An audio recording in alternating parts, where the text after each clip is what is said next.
નમસ્તે મિત્રો, વિડીયોમાં સ્વાગત છે તમારું। આજે ચૈત્રી બીજ છે મિત્રો। સણસોલી ગામ અમદાવાદ હાઈવે પર રામદેવ પીરનું મંદિર આવેલું છે મિત્રો।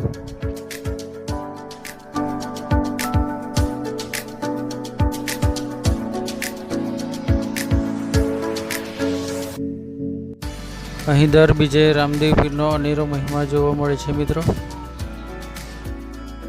અહીં અનેક ગામોના ભાવિ ભક્તો ચાલતા પગે આવે છે મિત્રો।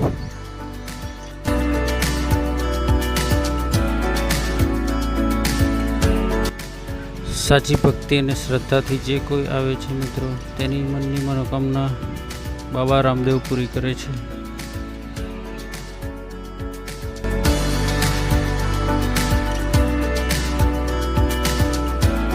મિત્રો, વિડીયો ગમી હોય તો ચેનલ સબસ્ક્રાઈબ અને વિડીયોને લાઈક કરી દેજો।